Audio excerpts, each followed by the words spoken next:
बिस्मिल्लाहिर्रहमानिर्रहीम। अस्सलाम वालेकुम नाज़रीन, प्रोग्राम आप देख रहे हैं 7 से 8 सना हाशमी के साथ। मुझे उम्मीद है कि आप तमाम लोग खैर खैरियत से होंगे। पाकिस्तान तहरीक इंसाफ की हुकूमत ने आने से पहले ही अपनी तमाम जो कैंपेन थी जाहिर है इलेक्शन से पहले, उसमें बारहा इस बात को कहा था कि हम IMF के पास नहीं जाएंगे और इसके साथ साथ ये भी कहा था कि जो मौजूदा महंगाई का तूफान है इसको रोकने की कोशिश भी होगी और रोक भी लिया जाएगा। लेकिन जैसे ही हमने देखा कि इलेक्शन हुए हैं और इलेक्शन के फौरन बाद दो फाइनेंस बिल यानी दो मिनी बजट्स जो हैं वो अवाम को तोहफे के तौर पर दिए गए। महंगाई का ये बढ़ता हुआ तूफान गरीब आदमी से दाल रोटी भी छीन रहा है। 18,000 या 10,000 कमाने वाला शख्स जो है वो अपने घर का माहाना खर्चा आखिर कैसे चलाए। ये बात जब हम किसी भी जाहिर है मुख्तलिफ जो ऐवानों में बैठने वाले लोग हैं उनसे जब बात करते हैं तो वो खुद भी इस बात को एडमिट करते हैं कि जी हाँ, महंगाई का इस वक्त एक होशरुबा तूफान है। लेकिन क्या कीजिए कि मुल्क के हालात और मईशत इस बात की हमें इजाजत नहीं देते कि इस महंगाई को किसी तरह कंट्रोल किया जाए। तो वो कौन से ऐसे अवामिल हैं या इस वक्त अगर ग्राउंड रियलिटी की बात करें तो क्या मौजूदा हुकूमत मईशत की पॉलिसीज, असद उमर साहब ने अभी हाल फिलहाल में ये स्टेटमेंट भी दिया कि IMF से हमारा एक बहुत अच्छा वेंचर होने जा रहा है और उसके बाद ये हमारा आखिरी वेंचर होगा, यानी IMF से हम आखिरी बार कर्जा लेने जा रहे हैं। तो क्या ये हकीकत है या ये भी एक फसाना है? ये आखिरी कर्जा होगा या इस जैसे और मजीद कर्जे जो हैं मुल्क को अभी उठाने हैं और उसका बराह रास्त असर यकीनन अवाम पाकिस्तान पे पड़ता है और वो होता है टैक्सों की मद में। अवाम से आज हमने बात की है, जरा उनकी पहले सुन लेते हैं राय कि अवाम क्या कहती है महंगाई के इस बढ़ते हुए तूफान पर, फिर बात को आगे बढ़ाते हैं। महंगाई तो कुछ भी कम नहीं हुई हुई है, गैस महंगी है। हमारे तो ये मसला हुआ कि हमारे मीटर में पानी आ रहा है, हमने तकरीबन 1 महीने से दरख्वास्त दी हुई है कि इसका कुछ हल करें, वो भी नहीं सोचते और बिल 1200 मंथली आ रहे हैं। हुकूमत तो जब की आई हुई है, फिलहाल महंगाई बढ़ाई जा रही है और तो कुछ नहीं कर रही।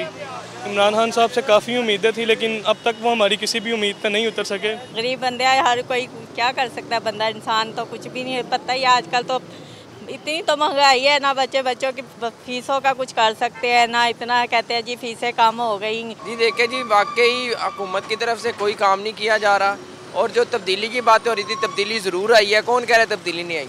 तब्दीली आई है लेकिन वो महंगाई और ज़्यादा हुई है, कम नहीं हुई। ये तब्दीली आई है हमारे मुल्क में। अच्छा जी, ये तो अवाम कह रहे हैं कि तब्दीली आई है, लेकिन तब्दीली ये आई है कि जो मजीद कीमतें थी उसमें इजाफा कर दिया गया है। असद उमर साहब ने आज एक स्टेटमेंट और भी दिया। उन्होंने कहा कि जिन लोगों ने ये कहा कि मैंने कहा है कि अवाम की चीखें निकल जाएंगी आइंदा आने वाले दिनों में, तो उस पर मैं सू भी करूंगा उन लोगों को। लेकिन हकीकत तो यही है, ग्राउंड रियलिटी यही है कि एक आम आदमी जो है रोटी कपड़ा मकान के लिए परेशान हो रहा है। लेकिन इस रोटी कपड़ा और मकान का नारा लगाने वाले लोगों ने क्या किया और इस वक्त मौजूदा हुकूमत के साथ साथ अपोजिशन क्या कुछ कर रही है, इस पर बात करेंगे right after this break. You watching 7 से 8।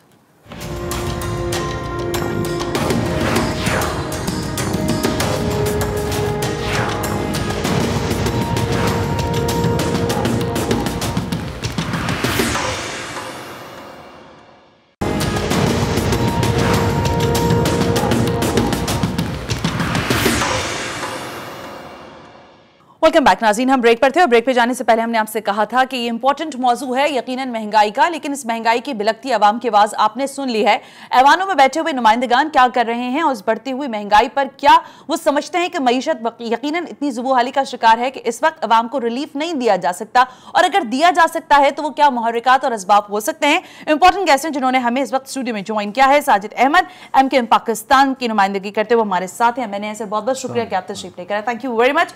नादिर गबोल पाकिस्तान पीपल्स पार्टी को रिप्रेजेंट कर रहे हैं, बहुत बहुत शुक्रिया नादिर कि आप तशरीफ लेकर आए। वलीद इकबाल पाकिस्तान तहरीक इंसाफ की नुमाइंदगी करेंगे, अब से कुछ देर में हमें टेलीफोन लाइन पर ज्वाइन करेंगे। आरिफ हबीब डॉक्टर सलमान शाह से भी बात करने की कोशिश करेंगे कि वो महंगाई के मामले पर या इस वक्त जो इन्फ्लेशन रेट बढ़ता जा रहा है इस पर क्या राय रखते हैं। So straight to you Sajid, आपसे पहले बात कर लेते हैं। हमने देखा कि हमेशा एक बड़ी आवाज रहती है अपोजिशन की, अवाम की, बिलखुसूस उन तमाम तर चीज़ों पर जो अवाम को बराह रास्त इफेक्ट कर रही हूँ।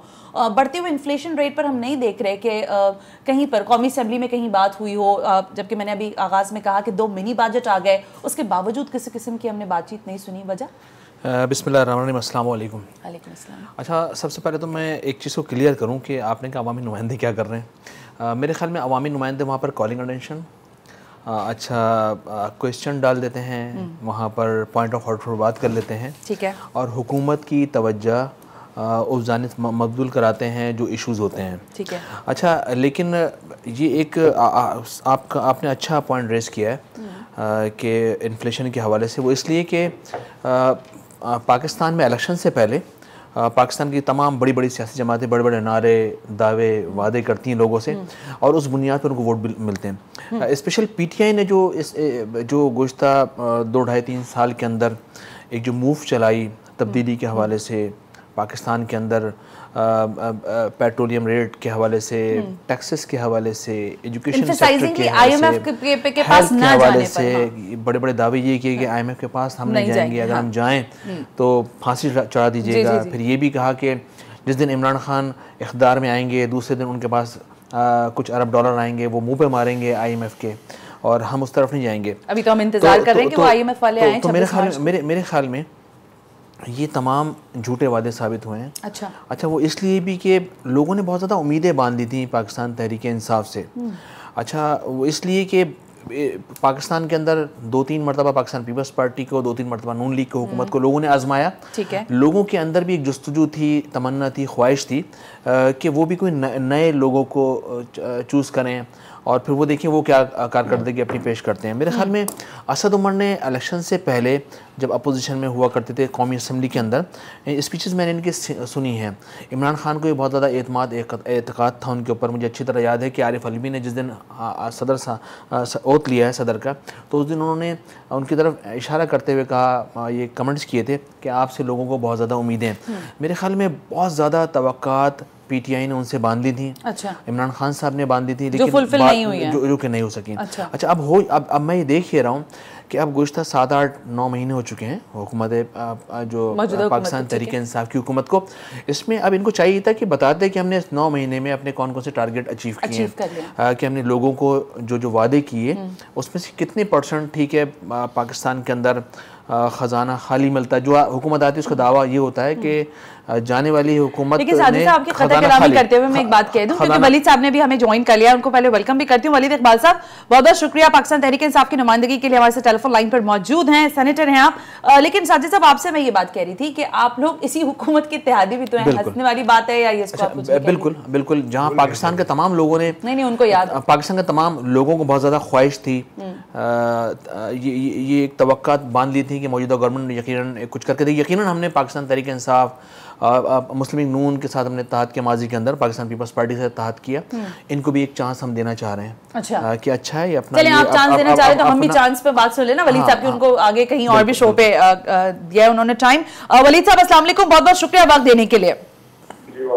वलीद इकबाल साहब, जरा ये तो आगाह करें कि आप लोगों ने जब जाहिर है कैंपेन चलाई थी और बात हो रही थी इलेक्शंस की, तो आप कह रहे थे हम IMF की तरफ नहीं देखेंगे, ये कशकोल तोड़ देंगे। तो ना कशकोल टूटा, ना IMF से आपका रुख फिरा, बल्कि आप अब इंतजार कर रहे हैं कि IMF के नए मिशन चीफ जो हैं वो 26 मार्च को आएंगे और आपसे एक नया मुआहिदा करेंगे। Is that true? नहीं जी, इसका तो वज़ीर ख़ज़ाना बता सकते हैं कि कौन से दिन क्या होना है और किससे क्या दस्तखत होनी है। लेकिन आपको अंदाजा होना चाहिए, और मेरा ख्याल है भी, और पाकिस्तान के लोगों को भी इस बात का अंदाजा है जी सर कि मईशत किस हालत में मिली हमको।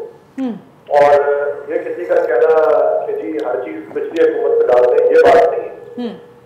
बात ये है कि जी हम 6-7 महीने हमको हुए हैं या 8 महीने हुए हैं, और जो पिछले 20 साल से होता आ रहा है कि सब उसको भूल जाए और एक्सपेक्ट करें कि 7 महीने में सारा कुछ जो है वो काया बन जाएगी।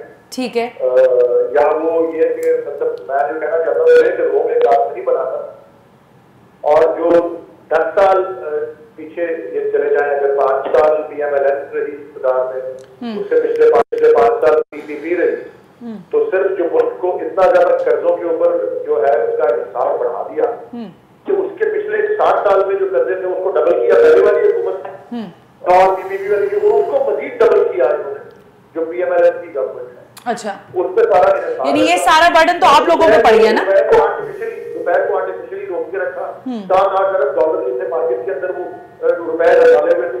ठीक है, डॉलर की कीमत को देखने के लिए मजबूरी तौर पे तो ये सारी दुरुस्ती करने के लिए जो है अब आपको कभी गोली पीनी पड़ रही है, कभी गोली खानी पड़ रही है, तो वो हम उसका कर रहे हैं। लेकिन हम इंशाल्लाह ये जो अभी मैं जब ज्वाइन किया हूँ तो ये कि जी हुकूमत को, लोगों को बड़ी तवक्कुआत थी और अब वो पास हो गई है, ऐसी कोई बात नहीं है। अच्छा, कल IRI ने अपनी सर्वे शाया की है जो कि बड़ी कॉम्प्रिहेंसिव है, और पाकिस्तान की अवाम की अक्सरियत जो है 60% से ज्यादा लोग जो है वो मुतमईन है पाकिस्तान की तहरीक इंसाफ की हुकूमत अच्छा। और उसकी कारकर्दगी वली साहब जाहिर है बावजूद इस बात के कि उनको सख्ती बर्दाश्त करनी पड़ रही है, ठीक है, जो कि नेचुरल है, ठीक है, आई एग्रीड ऑन इट। लेकिन वलीद साहब कुछ चीजें जो कुछ मैकेनिज्म होते हैं जब हम हुकूमत में आते हैं तो आपको मालूम था कि जाहिर है जो डेथ है वो भी डेथ रेशो मौजूद है, उसके अलावा आपको पता था कि फाइनेंशियल क्रंच मौजूद है, उसके बावजूद आप लोगों ने बारहा यही नारा लगाया था कि हम मईशत को बेहतर कर देंगे।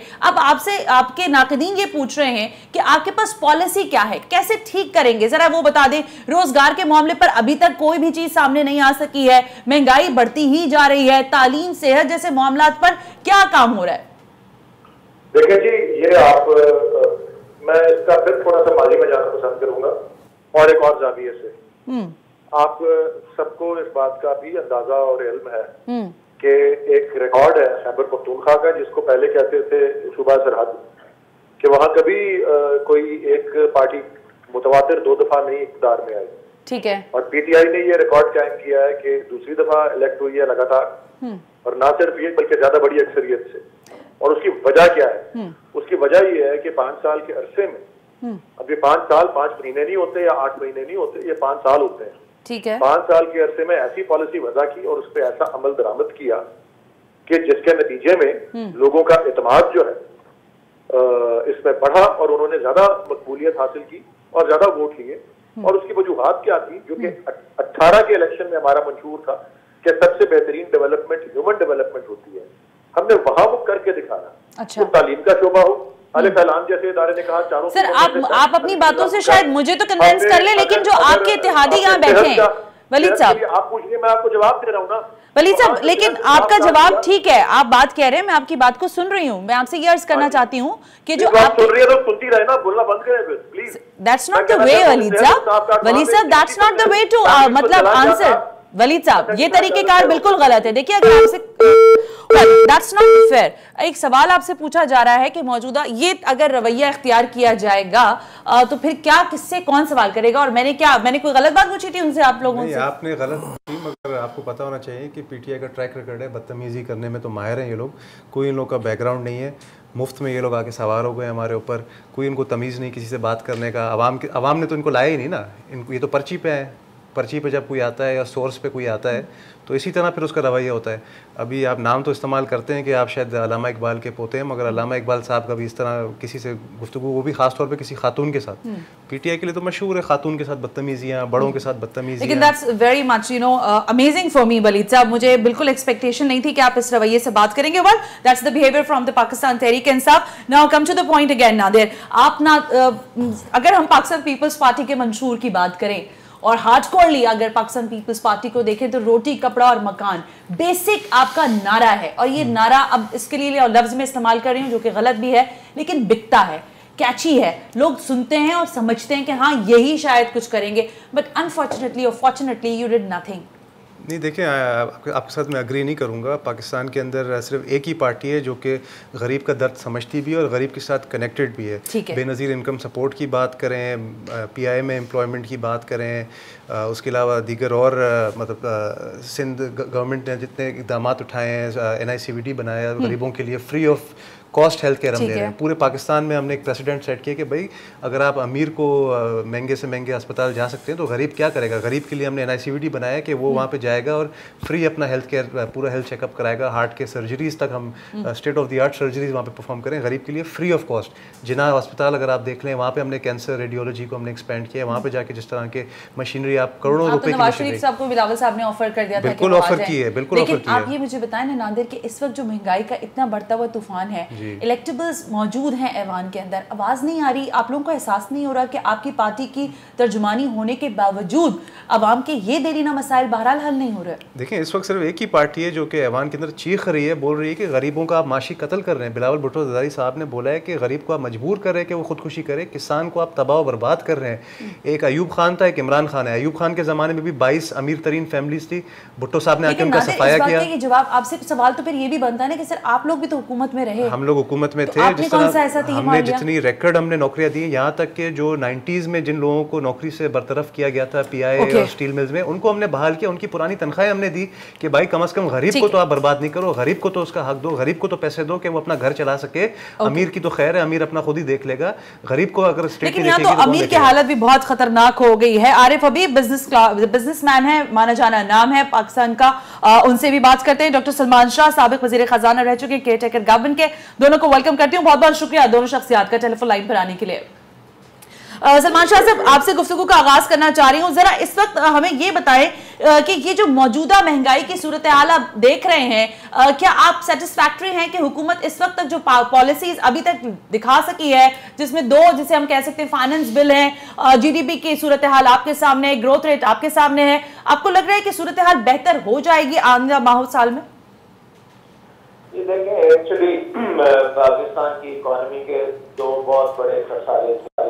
एक करंट अकाउंट डेफिसिट था जी, जो तजारती खसारे से निकलता है, और वो तकरीबन 18 अरब डॉलर का था, यानी कि पाकिस्तान को 18 अरब डॉलर चाहिए थे उसको पूर्ण करने के लिए।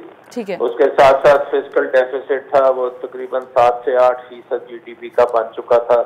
इसका मतलब ये था कि अखराजात आपके बहुत ज़्यादा हैं और आपका रेवेन्यू बहुत कम है, और आपके कर्जाजात जो हैं वो बढ़ते चले जाएंगे उन अखराजात को कंट्रोल करने में। उसके साथ साथ आपको पता है कि सर्कुलर डेट जो है वो 1500 अरब रुपए पे है, और 1500 अरब रुपए का मतलब था कि ये जो बिजली का निज़ाम है वो इतना ख़राब हो चुका है कि उसकी जितनी कॉस्ट आती है वो सार्फिन उसे कवर नहीं कर सकते, क्योंकि बहुत महंगी बिजली बन जाती है। और साथ साथ ये भी था कि FBR जो है एक ऐसा अदारा था जिसने जो रेवेन्यू कलेक्ट भी नहीं कर सका, और उसने पूरी बिजनेस कम्युनिटी को और टैक्स पेयर को हैरेस भी बहुत ज्यादा की है, और उसने इन्वेस्टमेंट क्लाइमेट को भी बहुत नुकसान पहुंचाया है। सो आई थिंक ये 4 चीजें थी जो हुकूमत के पल्ले पड़ी थी, और ये बहुत ही ज्यादा इनमें खराबी है, और इनको ठीक होते होते एक तो तकलीफ भी बड़ी होगी और वक्त भी बड़ा लगेगा। अच्छा सलमान साहब, आप टेलीफोन लाइन पे ही रहिएगा जरा, क्योंकि आज वर्ल्ड बैंक की जो रिपोर्ट आई है उस पर भी आपसे यकीनन ओपिनियन लेना चाहेंगे। आरिफ हबीब साहब, बीइंग एन बिजनेसमैन, जाहिर है आप एक टाइकॉन है बिजनेस के, लेकिन जरा ये तो बताइए कि क्या वाकई ये जो क्रंच आया है, फाइनेंशियल क्रंच, इसने मजबूत कारोबारी अफराद को भी झंझोड़ा है? आरिफ हबीब साहब, आरिफ हबीब साहब, आप हमें सुन सकते हैं? हेलो, आरिफ हबीब साहब जी। सर, मैं ये पूछना चाह रही थी कि इस वक्त जो फाइनेंशियल क्रंच हमें दिखाई दे रहा है, इन्फ्लेशन की हम बात कर रहे हैं यहाँ बैठकर, तो क्या जो मजबूत कारोबारी हजरात हैं क्या वो भी इससे नाला हैं या परेशान हुए हैं? देखिए, अभी तो जो नंबर लेटेस्ट आए हैं, अभी जो फाइनेंशियल क्रंच की बात कर रही हैं जी सर, अभी तो जो नंबर्स फरवरी के आए हैं करंट अकाउंट डेफिसिट के, जी सर, उसमें तो बहुत रिडक्शन आ गया है। ओके। वो जो एक वक्त में एक महीने में $2.1 बिलियन का जो है वो करंट अकाउंट डेफिसिट था, जी सर, वो अब $356 मिलियन पे आ गया। ठीक। पिछले महीने जनवरी में जो है वो $800 मिलियन पे आ गया था। तो अब तो ऐसा लगता है कि जो पिछले फाइनेंशियल ईयर में हमारा जो करंट अकाउंट डेफिसिट तकरीबन $18.9 बिलियन था, वो शायद $12 बिलियन या इससे कम पे इस साल में जो है वो खत्म होगा। तो ये एक सब्सटेंशियल रिडक्शन होगा जो है वो करंट अकाउंट डेफिसिट में। ओके। दूसरा जो फैक्टर है वो ये है कि इंटरेस्ट रेट जो है वो बढ़े, तो उससे जरा इन्वेस्टर्स जो है वो नाराज हैं, क्योंकि बिजनेसेस करना जो है वो जरा हाई इंटरेस्ट रिजिम में बड़ा चैलेंजिंग होता है। बिल्कुल ठीक है। तो लेकिन अब उससे भी ज्यादा जो इस वक्त बिजनेसमैन चाहते हैं जी, वो ये चाहते हैं कि हमारी एक्सचेंज रेट पॉलिसी यानी rupee dollar parity going forward जो है वो की पॉलिसी क्या होगी और इंटरेस्ट रेट की पॉलिसी क्या होगी। और वो लोग ज्यादा स्पेकुलेशन कर रहे हैं कि IMF प्रोग्राम जो है वो जब साइन होने लगेगा तो उस वक्त इसमें और मजीद जो है वो रुपए की कीमत में कमी आ सकती है या इंटरेस्ट रेट और बढ़ाना पड़े पाकिस्तान को। तो उसमें जब क्लैरिटी लोग जो है कि ख्वाह हैं कि क्लैरिटी आए, ठीक है, और वो क्लैरिटी जब आएगी तो फिर जाके लोग जो है वो इन्वेस्टमेंट्स वगैरह प्लान करेंगे। अच्छा, यानी अभी तक पॉलिसी इसका तो ये IMF के साथ मामला तय हो जाए, हाँ, और उससे फिर एक सर्टेनिटी का एलिमेंट जो है डेवलप होगा।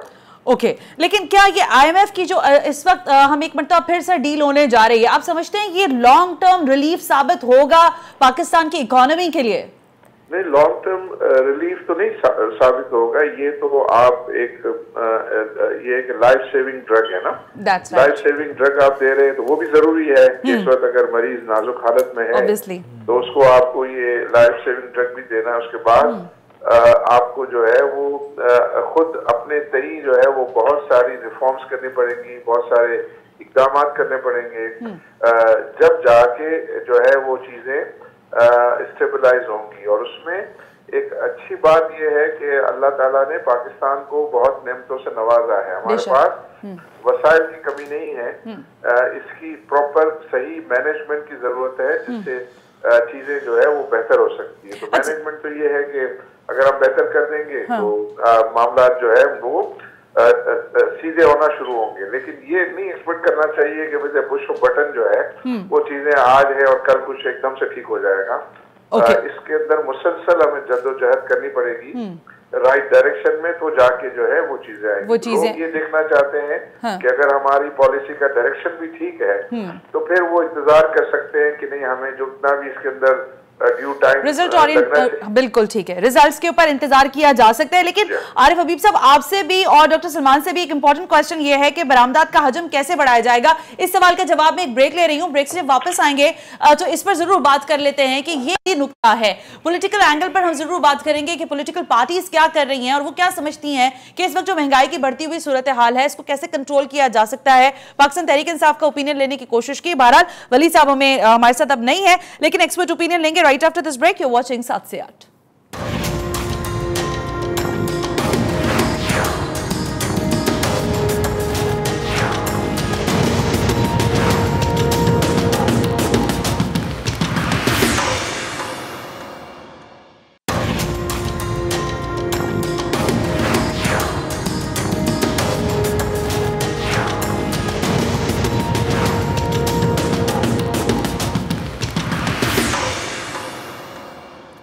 वेलकम बैक नाजरीन, हम ब्रेक पर थे और ब्रेक पे जाने से पहले मैंने कहा था कि जरा दोनों शख्सियात से यानी डॉक्टर सलमान साहब से और आरिफ हबीब साहब से हम ये जानना चाह रहे हैं कि बरामदात का हजम जो है वो हम कैसे बढ़ा सकते हैं। फिर जब हम टैक्स नेट की बात करते हैं तो क्या बराह रास्त इसका असर एक मतलब फिर IMF से जो कर्जा हम ले रहे हैं वो अवाम पर पड़ेगा। दोनों हजरात हमारे से टेलीफोन लाइन पर मौजूद हैं। डॉक्टर सलमान साहब, पहले आप जरा इस बात पर ओपिनियन दीजिएगा कि जब हम बात करते हैं कि हमारे यहाँ बरामदात नहीं बढ़ रही हैं और फिर जाहिर है टैक्स नेट में नहीं आ रहे लोग, आपने FBR का भी तस्करा किया, तो सूरत हाल तो जूं की तूं रहती है। फिर आपको दिखाई दे रहा है कि कोई भी कहीं ना कहीं बेहतरी वाली सिचुएशन होगी आफ्टर दिस जो इंस्टॉलमेंट आती है अगर IMF की जानिब से हमारे पास। देखिए, सबसे पहली बात तो ये है कि टेक्सटाइल इंडस्ट्री जो है वो हमारी सबसे बड़ी एक्सपोर्ट इंडस्ट्री है, ठीक, और उसके लिए गवर्नमेंट ने खासे इकदाम उठाए हैं और उनको एक रिलीफ पैकेज दिया गया है जिसमें सस्ती बिजली भी है और दूसरे उनके जो फंसे हुए थे पैसे FBR से वो भी वापस किए गए हैं। ठीक है, तो आप देखें अब उनमें ग्रेजुअली रिकवरी आ रही है और मेरी जो इन्वेस्टिगेशन है टेक्सटाइल इंडस्ट्री वालों से बातचीत से तो उससे लगता है कि उनको ऑर्डर्स भी अच्छे मिल रहे हैं और इंशाल्लाह एक्सपोर्ट्स बेहतर होंगी। और उसमें फर्दर इम्प्रूवमेंट भी करने की जरूरत है क्योंकि कई 100 टेक्सटाइल मिलें बंद पड़ी हैं, उनको दोबारा बहाल करने का एक एनवायरनमेंट बन रहा है तो वो भी बहाल भी होंगे और फिर ये एक्स्ट्रा हजूम आपकी टेक्सटाइल इंडस्ट्री में आ सकता है।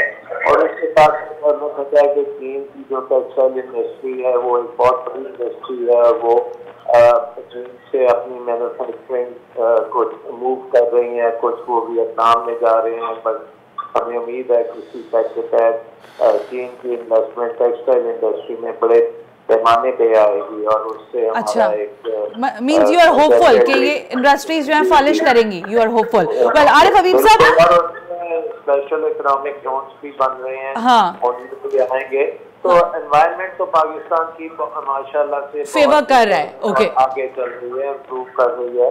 अब हमने अपनी जो दूसरी ईज ऑफ डूइंग बिजनेस की रिफॉर्म्स हैं उनको हमें तेजी से करना पड़ेगा, हमें आसान करना पड़ेगा तरीकेकार काम करने का, एक्सपोर्ट करने का, टैक्स देने का, रजिस्ट्री अपनी कराने का, प्रॉपर्टीज को ट्रांसफर करने का। और इस वक्त जो एक माहौल बन गया है FDR की वजह से कि लोग रियल एस्टेट में इन्वेस्ट करने से घबराते हैं और दूसरी अखराजात करने से घबरा रहे हैं, जिससे स्लो डाउन किया है उसको ओवरकम आई थिंक गवर्नमेंट कोशिश कर रही है। और वो भी लेट्स सी, जाहिर है आप मईशत के ऊपर काफी गहरी निगाह रखते हैं सलमान साहब, अगर आप ऑप्टिमिस्टिक हैं तो फिर जाहिर है इस पर फिर तो कलाम नहीं हो सकता। लेकिन आरिफ हबीब साहब, ये जो स्मॉल इंडस्ट्रीज के जाहिर है लोग हैं वो बहुत ज्यादा रिलक्टेंट है। अभी आपने खुद भी बात की कि बहुत सारे हालात जो हैं शायद साजगार नहीं है और इन्वेस्टर आमादा नहीं होता इस सूरत हाल में। लेकिन क्या इस वक्त जो हम IMF का सूरत हाल देख रहे हैं कि वो आ भी रहा है पाकिस्तान और हमें इंस्टॉलमेंट भी मिल जाएगी,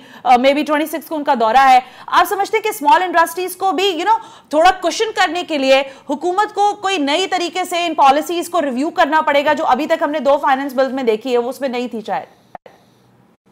आई थिंक ये गवर्नमेंट की वैसे फोकस तो है इसमें जी सर, और उन्होंने अभी रिसेंटली जो लास्ट उन्होंने मिनी बजट दिया था जी सर, उसमें बैंक्स के लिए जो है वो टैक्स जो है वो इंसेंटिव्स दिए हैं कि अगर वो SMEs को फाइनेंस करेंगे तो उनका टैक्स रेट जो है वो 35% से घट के 20% हो जाएगा। ठीक है, तो वो एक किस्म से उनको पुश कर रहे हैं कि वो SMEs के फरोग के लिए उसकी फाइनेंसिंग जो है वो अवेलेबल करे। तो गवर्नमेंट जो है अब ये हमारी एनर्जी सप्लाई जो है वो इलेक्ट्रिसिटी एंड गैस सप्लाई भी इम्प्रूव्ड है, तो उसकी वजह से भी आई थिंक ये SMEs जो है फंक्शनल होंगी। लेकिन गवर्नमेंट को और मजीद इंश्योर करना पड़ेगा कि मुल्क के अंदर कॉस्ट ऑफ डूइंग बिजनेस जो है उसको कम करना पड़ेगा। तो वो अगर कम करेंगे तो सब कॉम्पिटिटिव हो सकेंगे। इंटरेस्ट रेट रिजीम जो है वो रेशनल होना चाहिए ताकि ये आपकी फाइनेंशियल कॉस्ट, आपकी एनर्जी कॉस्ट और ये सब ऐसी हो कि जिसको ये इंडस्ट्री अफोर्ड करके इंटरनेशनली उसका मुकाबला कर सके। और हमें कल्चर बनाना पड़ेगा कि तमाम हमारे जो बिजनेसेस हैं उनको ये इनकरेज करना पड़ेगा कि वो हर वो इंडस्ट्री की तरफ देखें कि जो हम इंटरनेशनल मार्केट में उनके प्रोडक्ट्स जो है वो बेच सकें। ओके, तो हमें कैपेसिटीज भी जो है वो बढ़ानी। लेकिन इसी में आरिफ साहब अब हमें नजर तो ये आ रहा है या इत्तलात कह लीजिए ये है कि जाहिर एनर्जी सेक्टर का अगर आप बात कर रहे हैं तो वहां पे अभी मजीद टैक्सेस आने वाले हैं। नादिर, आपका इस वक्त इस पर अभी ओपिनियन लेती हूँ मैं, आरिफ साहब लाइन पे ही रहेगा हमारे साथ। नादिर, आप समझ रहे हैं कि इस वक्त जो IMF की सूरत हाल हमारे सामने आ रही है, मौजूदा हुकूमत गो के आप उसको ब्लेम करें कि उसने कहा था कि नहीं IMF के पास जाएंगे, लेकिन इसके अलावा हमारे पास कोई दूसरा चारा नहीं है, आप समझते हैं कि इसका बराह रास्त असर अवाम पे होगा? जैसे मैंने अभी बिजली के बिल्स वगैरह की बात की उस पर। देखिए जी, सबसे बड़ा असर तो ये है कि क्योंकि इन्होंने इतना डिले किया है इसको, IMF को हमें शुरू से पता था कि जाना पड़ेगा, इलेक्शन से पहले पता था हमें जाना पड़ेगा, मगर इन्होंने ही बड़े बड़े वादे, बड़े बड़े दावे और उसको इतना डिले किया कि उसकी वजह से डॉलर रेट इतना इंक्रीज हो गया कि जहां हमारा 500 अरब रुपए हमारा कर्जा था वो ऑटोमेटिकली 750-800 अरब हो गया, क्योंकि हमारा रुपये इतना डिवैल्यू हो गया। तो अब हमारे पास अनफॉर्चुनेटली ना हमारे पास कोई और चारा है, बट हमारा बर्डन इतना बढ़ जाएगा लोन पे बैक्स का कि इकोनॉमी फर्दर हर्ट होगी इससे। हमारा बिजनेस ठप हो चुका है क्योंकि रॉ मटेरियल इंपोर्ट इतने हमारे इफेक्ट हो गए हैं। आप कोई भी चीज़ अगर मंगाना चाहें उस पर इतना महंगा पड़ गया बिजनेस कम्युनिटी को, कॉस्ट आपकी ज्यादा आ रही है, कॉस्ट बढ़ गई आपकी। एग्जैक्टली। तो पहले अगर ये कर लेते तो हमारी इकोनॉमी भी थोड़ी स्टेबल रहती है, जो हमारे आवाम भी उसके ऊपर भी इतना बोझ नहीं। लेकिन टैक्स वसूलियों का तनासुब, साजिद अगर मैं आपसे पूछूं, वो बड़ा इम्बैलेंस है और आज से नहीं है, कई अरसा दराज से है ये इम्बैलेंस सिचुएशन। टैक्स नेट का जो हम बात तो जरूर करते हैं लेकिन होता नहीं है बैलेंस। साजिद भाई से पहले एक सिर्फ चीज़ कहना चाहूँगा, पूरे पाकिस्तान में इस वक्त माशाल्लाह सिर्फ सिंध सूबा है जिसने अपना रेवेन्यू टारगेट अचीव किया है, बाकी किसी भी सूबे ने अपना रेवेन्यू टारगेट अचीव नहीं किया सिवाय सिंध के अंदर, और ये बहुत बड़ी कामयाबी है सिंध हुकूमत की। और इस पर एक पॉइंट है, मैं अभी आपसे उस पर बात कर लेती हूँ। जी साजिद। अच्छा देखिए, अगर पहले तो सबसे पहले IMF में बात करूंगा कि अगर आप IMF के पास जा रहे हैं कर्जा लेने तो उनकी बहुत सख्त शराइत हैं जिसको आपको कबूल करना है, ठीक है ना। आपको यकीनन बहुत सारी चीज़ों के अंदर रेट बढ़ाने होंगे, उनकी शराइत के मुताबिक वो कर्जा देंगे। और क्योंकि अभी ये पिछले अदवार के अंदर जो उन्होंने कर्जे दिए और जो उन्होंने शराइत रखी थी उस पर इम्प्लीमेंट नहीं हो सका, ठीक है ना। अच्छा, दूसरा ये कि FBR डेफिसिट भी मौजूद है। बिल्कुल। अच्छा, दूसरा ये कि बिल्कुल रेवेन्यू कलेक्शन के हवाले से बहुत ज़्यादा मौजूदा गवर्नमेंट के पाकिस्तान की सारी जमातों के तहफ़्फ़ुज़ात हैं कि पाकिस्तान के अंदर आज तक पाकिस्तान को बने हुए 70 साल हो चुके हैं, लेकिन रेवेन्यू कलेक्शन उस तरह से नहीं हो सका। मिसाल के तौर पर जो लोग टैक्स दे भी रहे हैं उनको वो चीज़ें अवेलेबल नहीं हैं जो टैक्स देने वाले को होनी चाहिए थी, उनको वो प्रोटोकॉल नहीं दिया जाता जो उनके हिस्से में आना, बिल्कुल जो उनको मिलना चाहिए। अच्छा, यही वजह है कि जो टैक्स दे रहा है वो तो देता जा रहा है और जो टैक्स नहीं दे रहा वो नहीं दे रहा, सही ना, उनको कोई पूछने वाला नहीं है। तो मेरे ख्याल में अब वक्त आ गया है कि जो मौजूदा मुल्क की कंडीशन सूरत हाल है कि ऐसा ना हो कि दिवालिया ना हो जाए मुल्क, कुछ इस टाइप के खदशात भी हैं, अल्लाह ना करे ऐसी कोई बात हो। लेकिन आपकी ग्रे इकोनॉमी तो हमेशा मौजूद है जो उसकी सपोर्टिव लाइन है। मिसाल के तौर पर देखें, पाकिस्तान के अंदर गुज़श्ता 70 साल के दौरान मुख्तलिफ सियासी जमातों ने हुकूमतें की हैं, ठीक है, लेकिन ऐसा हुआ कि वो हुकूमतें कुछ उसमें सिविलियन भी हुकूमतें हैं, फौजी हुकूमतें भी आई हैं, लेकिन वो कुछ हो नहीं सका जो पाकिस्तान के अंदर होना चाहिए था। मिसाल के तौर पर अब गर्मियाँ सर पर हैं, तो आप इंडस्ट्रीज़ की बात कर रहे हैं, आप स्मॉल इंडस्ट्रीज़ की बात कर रहे हैं, यकीनन गैस और बिजली से बहुत ज़्यादा उनका इनपुट है, एफिलेटेड है वो। लेकिन मैं समझता हूँ कि भी गर्मियों के अंदर बिजली की जो सूरत हाल वो देखने वाली होगी। फिर जिस तरह से सर्दियों में गैस की सूरत हाल बिल्कुल बहुत ख़राब थी, बिल्कुल बहुत ख़राब थी। तो अब क्वेश्चन ये है, पब्लिक क्वेश्चन ये कर रही है मौजूदा हुकूमत से कि अगर जो उनकी वोटर सपोर्ट, जिन्होंने उनका वोट भी दिए बड़ी उम्मीद के साथ, बड़े लगन के साथ, बड़ी मेहनत की लोगों ने, औरतें बच्चे सब निकले और बड़ी उम्मीद के साथ, अगर आप उनके पास जाएं तो वो सब मौजूदा गवर्नमेंट से मायूस हैं, ठीक है ना। तो मौजूदा गवर्नमेंट की बहुत बड़ी जिम्मेदारी है, बहुत बड़ी जिम्मेदारी है। बार-बार जब ये बात हो रही होती है ना, तो फिर आप लोगों पे भी भारी जिम्मेदारी आ जाती है। बीइंग इन ऑपोजिशन, वो हम रोल प्ले नहीं देख रहे। अगर आपको महंगाई का, आवाम का इतना दर्द है तो कम से कम उसके लिए आवाज तो बुलंद करें। अच्छा, अब जो मौजूदा आप चंद कुछ अरसे से देख रहे हैं पार्लियामेंट का जो माहौल है, उसमें होना ही चाहिए कि जो पार्लियामेंट के अंदर डिबेट होनी चाहिए वो यकीनन मुल्क के इश्यूज पर होनी चाहिए, लेकिन वो सियासी इश्यूज पर डिस्कस होती है। वहाँ पर कोई एक आवाज यहाँ से लगाता है, ये देखिए Asad Umar finance economic minister होने के बावजूद इकोनॉमी के ऊपर के बजाय बिलावल भुट्टो ज़रदारी की ज़ातियात पे उतर रॉन्ग, ये गलत है, क्योंकि एक दूसरे पर ब्लेम करते हैं। मेरे ख्याल में मैं समझता हूँ कि मौजूदा गवर्नमेंट भी लोगों की तवज्जो मसाइल से हटाकर एक दूसरे पर ये तो मसाइल ये रॉन्ग है, ये गलत है। आपने दवाओं की कीमतों में होशरुबा इजाफा कर दिया, 100% इजाफा हो गया। आम आदमी एक सर दर्द की गोली नहीं खरीद सकता। फिर असद उमर साहब का ये कहना है कि आने वाले वक्त के अंदर बहुत ज्यादा महंगाई हो जाएगी, तो फिर आपका हुकूमत में आने का फायदा क्या हुआ? ठीक है, आपका गवर्नमेंट बैठ के फायदा क्या हुआ? इसी नुक्ते पर जरा वर्ल्ड बैंक की रिपोर्ट है, मैं जरा उस पर ओपिनियन ले लूं। डॉक्टर सलमान शाह साहब, आज वर्ल्ड बैंक ने कहा है कि तिजारत के हजम को आपने जो जीडीपी का तनासुब से 25% है इस वक्त हमारा, उसको 47% पे लाना होगा। अभी हम पहले भी यही बात कर रहे थे। आप समझ रहे हैं कि पॉलिसीज को इस तरह मैकेनिज्म उसका तैयार हो सकता है कि जो वर्ल्ड बैंक की डिमांड्स हैं फॉर द पाकिस्तान एटलीस्ट उसको किसी ना किसी सतह पे कंपीट किया जा सके? जी, ये बिल्कुल आई थिंक बहुत इम्पोर्टेंट है पाकिस्तान के लिए कि पाकिस्तान की जो एक्सपोर्ट्स हैं जी सर, उनको तकरीबन डबल किया जाए इस लेवल से। अब साउथ एशिया के हिसाब से भी हम पीछे रह गए और ईस्ट एशिया के हिसाब से तो बहुत पीछे रह गए। एग्जैक्टली। तो पाकिस्तान एक ऐसा मुल्क है जिसमें एक यूथ बल्ज है, 60% आबादी आपकी 25 साल से कम है। इसका मतलब है कि आपके पास बहुत बड़ा एक यूथ पॉपुलेशन है जो आपके लिए एक वर्किंग एज पॉपुलेशन में पाकिस्तान दुनिया का 5वां-6वां मुल्क बनता है। इसका मतलब है कि यहाँ पे मैन्युफैक्चरिंग फैसिलिटीज आनी चाहिए, यहाँ पे फैक्ट्रियां लगनी चाहिए जो दुनिया की डिमांड को पूरा करें। तो आई थिंक कि ये उसकी कंडीशंस पाकिस्तान में है। लेकिन ये जो दो हमारे इश्यूज इस वक्त चल रहे हैं, करंट अकाउंट डेफिसिट और फिस्कल डेफिसिट, वो पाकिस्तान की प्रोडक्टिविटी की वजह से है। पाकिस्तान की इकोनॉमी की प्रोडक्टिविटी बहुत कम है, उसे इम्प्रूव करेंगे तो ये फिर हम दुनिया की एक फैक्ट्री बन सकते हैं। ठीक है, ये आरिफ हबीब साहब, एक और चीज जो हम बात कर रहे हैं मुसलसल बुनियादों पर, ज़ाहिर है एक खास सेक्टर है बिजनेस क्लास का भी जो कि कह रहा है कि इस वक्त माहौल तो साजगार है लेकिन पॉलिसीज हमारे सामने नहीं है। आप भी समझते हैं कि इस वक्त मौजूदा हुकूमत जो है वो मईशत की पॉलिसीज में कहीं ना कहीं उस अभाम का शिकार है, या क्लियर कैटेगोरिकली वो जो बता चुकी है कि जी आपको क्रंच आएगा, आपके ऊपर कर्जों का बोझ भी है, फिर आपको टैक्स की अदायगियां भी करनी है, तो जो पिक्चर है कारोबारी हजरात के लिए वो बिल्कुल क्लियर है? देखिए, ये कर्ज एक दिन का नहीं है, ये कर्ज जो है वो साला साल का कर्ज है, और कर्ज जो है वो मुख्तलिफ ममालिक पे कर्ज होते हैं। ठीक है। लेकिन मेन चीज ये होती है कि उन कर्ज की सूद की अदायगी की आप में कितनी सख्त है जी सर, और उसके ऊपर जो है वो डिटरमिन किया जाता है कि वो कर्ज बेरेबल है या कर्ज अनबेरेबल है।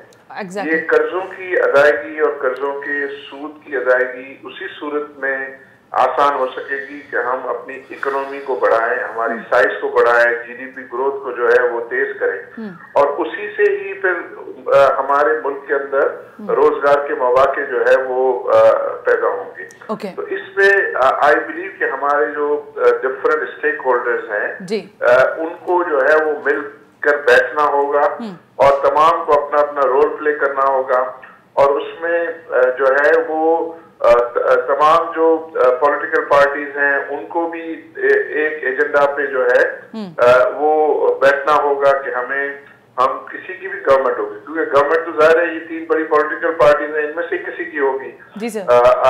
कुछ एक पीरियड किसी का होगा, दूसरा पीरियड किसी और का होगा, तीसरा तो, लेकिन जो इकोनॉमिक इश्यूज हैं उस पे कंसेंसस जो है उनमें आपस में एक जो है वो बात करने का जो है वो रिवाज हो, और उसमें डायलॉग हो। बिल्कुल ठीक है, डायलॉग हो। और फिर ये किसको ये समझे कि चूंकि इनकी तमाम कॉन्स्टिट्यूएंसीज आवाम है और आवाम के प्रॉब्लम्स को किस तरीके से कम जो है वो किया जा सकता है, उसके लिए बैठे। अगर वो इस तरह होगा कि भाई ये ए है तो ए को न काम करने दिया जाए, बी है तो बी को भी जो है वो काम दूसरे ए न करने दे, तो वो तो अल्टीमेटली जो है आवाम सफर करेगी। बिल्कुल सफर करेगी। आरिफ साहब, मैं एक बहुत ही इंपॉर्टेंट क्वेश्चन है, जो बिजनेस जाहिर है जो बिजनेस क्लास है उसके साथ आप जुड़े हुए भी हैं और आपकी इंपॉर्टेंस भी अपनी जगह है, जो जिसे कहते हैं ना एक बिजनेस फियर, इन्वेस्टमेंट फियर जो है वो आप देख रहे हैं कि वो खत्म हो गया है या अभी मौजूद है वो फियर? वो इंतजार है लोगों को, वेट एंड सी के मोड में है। वो ये देखना चाहते हैं कि हमारे यहाँ एक्सचेंज रेट्स की क्या होगा विज़ावी डॉलर फॉरेन करेंसी, और हमारे यहाँ इंटरेस्ट रेट जो है वो क्या होगा, और हमारे यहाँ बिजली और गैस की प्राइसेस क्या होंगी। तो ये सब जुड़ी हुई है, इंटरलिंक है आपस में। बिल्कुल ठीक है। तो IMF प्रोग्राम जो है वो जब साइन होगा तो आई बिलीव कि लोग फिर प्रेडिक्ट कर सकेंगे और सर्टेनिटी आएगी। जब सर्टेनिटी आएगी तो जाहिर है पाकिस्तान में चैलेंजेस हैं, लेकिन पाकिस्तान में प्रॉफिट कमाने के मौके भी हैं। बिल्कुल ठीक है। Thank you very much. Arif Habib साहब हमसे बात कर रहे थे, इंपॉर्टेंट बात कर रहे हैं, और वो यही कह रहे हैं कि इस वक्त अच्छा खासा हमारे पास इतना जिसे कैसे बाउंस है इकोनॉमी में कि आप उसको ग्रो अप कर सकते हैं। लेकिन डॉक्टर सलमान शाह साहब, एक सवाल आपसे पूछो, फिर मैं दोनों पैनलिस्ट की तरफ भी आऊंगी। इस वक्त जो हम बात करते हैं, जब भी डॉलर का रेट ऊपर जाता है, करेंसी आपकी हिचकोले खा के बंद हो जाती है, फिर हम उसको दोबारा रिवाइव करने की बात कर रहे होते हैं। आप समझते हैं कि ये भी इंटरलिंक है किसी तरह, और इस पर काबू पाने के लिए हिकमत अमली को एक दफा तो वज़ा करना होगा? जी बिल्कुल, ये तो crisis he balance of payment crisis वहाँ से ही शुरू हुआ है ना, और हमारे पास जितनी हमारी कमिटमेंट्स हैं डॉलर्स में उतने रिजर्व्स भी नहीं थे। सो आपको रिजर्व्स भी बिल्ड अप करने हैं, आपको अपनी एक्सपोर्ट्स को बिल्ड अप करना है, आपको अपनी रेमिटेंसेस को बिल्ड अप करने की जरूरत होगी, और आपको अपनी इन्वेस्टमेंट और पर्टिकुलरली डोमेस्टिक इन्वेस्टमेंट और फॉरेन इन्वेस्टमेंट दोनों को बहुत तरजीह बुनियाद पे यहाँ पे सहूलतकारी करनी पड़ेगी उसकी, ठीक है, ताकि ये डॉलर्स का फ्लो पाकिस्तान में आए, और वो फ्लो इतना होना चाहिए कि हमारी तमाम लाइबिलिटीज को भी पे करेगा और हमारे रिजर्व्स को भी बिल्डअप करेगा। सो आई थिंक कि ये जो IMF का प्रोग्राम है उसमें फोकस ही ये होगा कि आपका जो एक्सचेंज रेट है वो इतना हो कि पाकिस्तान की एक्सपोर्ट्स बहुत कम्पिटिटिव होनी चाहिए, इंपोर्ट्स जो है उनको डिस्करेज होना पड़ेगा, और बाकी आपके मुल्क के अंदर जो अपॉर्चुनिटीज हैं उनको ज्यादा से ज्यादा इस्तेमाल किया जा सके, ताकि आपकी इंपोर्ट्स एक किस्म की सब्स्टिट्यूशन भी होगी और एक्सपोर्ट प्रमोशन भी होगी, और ये दोनों चीजें आपकी साइड बाय साइड चलती हैं। बिल्कुल, इकोनॉमी को इस खिते की सबसे ज्यादा कम्पिटिटिव इकोनॉमी बननी पड़ेगी। वो जो हम बात करते हैं ईज ऑफ डूइंग बिजनेस की और कॉस्ट ऑफ डूइंग बिजनेस की, इस वक्त Pakistan cost of doing business में इस खिते में सबसे महंगा मुल्क है और हमें इस खित्ते का सबसे सस्ता मुल्क बनना पड़ेगा as far as cost of doing business is concerned. Well, thank you very much. Doctor Salman Shah साबिक वज़ीर खजाना हमसे बात कर रहे थे और अपने ओपिनियन दे रहे थे कि इस सूरत हाल से कैसे नब्ज़ आजमा हुआ जा सकता है। लेकिन क्या नादिर साहब आपसे सवाल कर रहे हैं, अभी कोई ऐसा दिन आपको दिखाई देता है पाकिस्तान में आएगा कि कर्जों की जो हम बार उठा रहे हैं और उसका बराह रास्त असर अवाम पर पड़ रहा है, इससे हम निकल पाएंगे? देखें जी, उम्मीद पे दुनिया कायम है और हमारे दीन का भी हिस्सा है कि उम्मीद करनी चाहिए। इन हुक्मरानों से तो खैर उम्मीद नहीं है, जिस तरह के ये नोविसेस और एमेचर्स हैं। अभी थोड़ी देर पहले इनके एक सेनेटर ने जिस तरह आपसे बात किया, उससे तो नहीं लगता कि इनको समझ भी आ रहा है कि हुकूमत कैसे चलाई जाती है। तो इंशाल्लाह उम्मीद ये है कि तमाम अपोजिशन पार्टीज मिल के इनका तख्ता पलटेगी। साइकिल चलाने वालों को जो मुल्क की चाबी दी हुई है उनसे वापस चाबी लेनी पड़ेगी और इंशाल्लाह जो डॉक्टर सलमान साहब जैसे लीडिंग इकोनॉमिस्ट है उनको अथॉरिटी देंगे कि इकोनॉमी को रिवाइव करें, क्योंकि असद उमर एक कंपनी चला सकता है मगर वो मुल्क का इकोनॉमी नहीं चला सकता और गंदी तरह से वो फेल हो रहा है। और आवाम के ऊपर जो उसने एक बुहरान लाया है उसने, और ख़ुद मजाक उड़ा रहा है आवाम का कि भाई मज़ीद और महंगाई बढ़ेगी। वो भाई इसलिए आप इतने वादे करते थे कि 40 रुपये का पेट्रोल करूँगा। पहले तो बड़ी बड़ी बातें करते थे कि पेट्रोल 40 रुपये का होगा, गैस सस्ता होगा, बिजली होगा। अभी आप अपने तमाम वादे भूल गए। इंशाल्लाह उम्मीद ये है कि आने वाले दिनों में आपने बड़ी बात कह दी। आप कह रहे हैं तख्ता, यानी कि आप इस वक्त मौजूदा हुकूमत को काम नहीं करने देंगे, उनके बराबर में इत्तेहादी बैठे हैं, आप इनको सपोर्ट करेंगे कि इनसे हट के काम कर रहे हैं कुछ? ठीक है, अपना अपना एजेंडा होता है, अपोजिशन का भी यकीनन कोई ना कोई एजेंडा है, लेकिन फिल वक्त पॉसिबल ऐसा नहीं है। बहुत बड़ी बात इन्होंने कर दी, वो इसलिए कि फिल वक्त सियासी जमातों के बड़े लीडरान बहुत सारे मामलों के अंदर इन्वॉल्व हैं, दीगर जगह बहुत सारी जगह पर उनकी पुष्टि हो रही है। मुस्तकबिल में ऐसा मुझे लगता है, हमें ऐसा लग रहा है कि पीपल्स पार्टी भी शायद सिमटने वाली जो मौजूदा सूरत हाल में दिख रही है। लेकिन मौजूदा हुकूमत को चाहिए कि जिस तरह से ग्रामीण बैंक बांग्लादेश के अंदर बनाए गए थे, उन्होंने स्मॉल इंडस्ट्रीज़ को बहुत छोटे पैमाने पर कर्जे दिए नीचे, उन्होंने फिर छोटी छोटी इंडस्ट्रीज़ लगी, वहाँ पर इकॉनमी स्टेबल हुई थी बांग्लादेश की भी। तो हमें अपने नेबर से भी सबक सीखना चाहिए, उनकी तरफ भी देखना चाहिए, ना कि अभी पंजाब के अंदर उन्होंने एक प्रोजेक्ट लॉन्च किया था कि जिसमें हर घर फ़र्द को 5 मुर्गियाँ देंगे, फिर मुर्गियाँ अंडे देंगी, उससे बच्चे निकलेंगे। कितना मजाक बना है पाकिस्तान के अंदर उसका। और फिर वो प्रोजेक्ट अभी 2-4 दिन पहले रोक भी दिया गया, यानी उस पर इन्वेस्टमेंट करने के बाद उसको रोक दिया गया। तो मेरे ख्याल में ऐसे पंजाब में तो हर दफा यही होता है, सस्ते तंदूर लगा दिए गए, आशियाना खोल दिए गए, उसके बाद पैसा आवाम का ही होता है, उसी से आप लूट भी रहे होते हैं। मैं समझता हूँ पंजाब के अंदर शहबाज शरीफ ने फिर भी काम किया, ठीक है, एक एनर्जेटिक आदमी थे वो, फिर अच्छे एडमिनिस्ट्रेटर भी थे। मैं समझता हूँ बुज़दार साहब की वो क्वालिटी उनके अंदर नहीं है, उनके अंदर वो क्वालिटी भी नहीं है, कैपेसिटी भी नहीं है। मैं समझता हूँ और वो इसलिए कि पंजाब एक पाकिस्तान का बड़ा सूबा है। मेरे ख्याल में KPK के IG पंजाब के अंदर लाए थे, उनको भी इनको घर भेजना पड़ा है। वहाँ पे पुलिस के अंदर इन्होंने रिफॉर्म्स करेंगे, वो भी हम नहीं कर सकते। तो इनके लिए बहुत टफ टाइम है इनके लिए, क्योंकि उन्होंने बड़ी बड़ी वादे कर ली। मैं समझता हूँ कि इतने क्राइसिस के बावजूद भी पाकिस्तान पीपल्स पार्टी पाकिस्तान के अंदर मौजूद है, सीटें नून लीग ने भी ली हैं। लेकिन अगर नेक्स्ट इलेक्शन के अंदर ये लोगों को डिलीवर नहीं कर सकी PTI, पाकिस्तान तहरीक इंसाफ, जो इनके एटीट्यूड, जो अंदाज, जो तौर तरीका लोगों से बात करने का, एंकर से आपसे अभी उन्होंने जिस तरह से बात की है, क्योंकि मनसब के बाद मिलने के बाद इंसान की ज़ात का औकात का पता चलता है ना, ठीक है ना। लेकिन बहरहाल अगर इन्होंने कुछ डिलीवर नहीं कर सके लोगों को, तो मैं ये समझता हूँ कि फिर इनका नाम निशान ऐसा मिटेगा कि फिर इनकी दास्तान होगी दास्तानों में। ओके, तो ये भी बड़ी बात कह दी है साजिद साहब ने। अच्छा, मैंने कुछ जाहिर है इसलिए नहीं कहा क्योंकि सब लोगों ने देखा है वलीद इकबाल साहब ने जिस तरह गुफ्तगू की है, दोनों पैनलिस्ट बैठे हुए थे, हम नॉर्मल बात कर रहे थे, लेकिन कभी कभी कहते हैं ना कि इंसान खुद अपने सियाद में फंस जाता है। वेल, लास्टली कमेंट आपसे लेना चाहेंगे नादिर साहब, अभी बात की है साजिद साहब ने कि खुद सिमट रही है पाकिस्तान पीपल्स पार्टी, तो ये सिमटती हुई पीपल्स पार्टी आवाम को क्या डिलीवर करेगी? क्योंकि आपकी तरफ से भी अगर आप बिलावल साहब की बात करें तो वो बात जरूर कर रहे हैं, लेकिन रियलिस्टिक अप्रोच ये है कि उनको नहीं मालूम कि एक आम आदमी अगर जो 18,000 रुपए में अपना घर चला रहा है, वो महीना का खर्चा कैसे पूरा करेगा। आई थिंक उस लेवल पे जाके शायद बिलावल साहब की कंसिडरेशन ना हो अभी। देखिए जी, मैं दोबारा से अपने बात को रिपीट ही कर रहा हूँ। इस वक्त सिर्फ बिलावल साहब ही हैं जो कि ऐवान में खड़े होकर गरीब की और किसान की बात कर रहे हैं, जो कि उनके नाना शहीद जुल्फ़िकार अली भुट्टो साहब करते थे, और सिंध में हम परफॉर्म करके दे रहे हैं। भाई ने बहुत अच्छा एग्जांपल दिया बांग्लादेश का। सिंध के अंदर भी small business and medium businesses का, इंडस्ट्रीज़ का हम लोन्स भी देते हैं और कॉटेज इंडस्ट्रीज़ को हम सपोर्ट भी कर रहे हैं। थर के अंदर भी हम लोग सपोर्ट कर रहे हैं, और भी सिंध के अजला हैं वहाँ पर भी हम सपोर्ट कर रहे हैं। और इंशाल्लाह सिर्फ पाकिस्तान पीपल्स पार्टी एक, आपको पता है, मशहूर इसलिए कि एक लेफ्ट विंग लिबरल पार्टी है, सोशलिस्ट इकोनॉमी में हम लोग बिलीव करते हैं। बाकी जितने भी पार्टीज हैं पाकिस्तान के अंदर, चाहे मियाँ साहब भी हो गए, वो बड़े बड़े इंडस्ट्रियल बैकग्राउंड से बिलोंग करते हैं। मगर यानी आप ट्रू डेमोक्रेट पार्टी हैं, true Democrat, socialist Democrat party. Well let's see आप, लेकिन अभी तक कुछ चीजें नादिर साहब वाजे नहीं है, लेकिन थैंक यू, बहुत बहुत शुक्रिया कि आज आप तशरीफ लेकर आए। साजिद अहमद साहब आपका बेइंतहा शुक्रिया कि आप तशरीफ लेकर आए। आरिफ हबीब साहब आपने वक्त दिया, बहुत बहुत शुक्रिया। डॉक्टर सलमान शाह आपका भी बेइंतहा शुक्रिया एक्सपर्ट ओपिनियन के लिए। पाकिस्तान की मईशत हिचकोले खा रही है या नहीं, ये हुकूमत वक्त को देखना होगा, लेकिन एक आम पाकिस्तानी दाल और रोटी और सब्जी के लिए तरस रहा है, बिजली और गैस के बढ़ते हुए बिलों से बिल बिला रहा है, ये तो हुकूमत को देखना ही होगा। सना हाशमी को इजाजत दीजिए, अल्लाह हाफिज।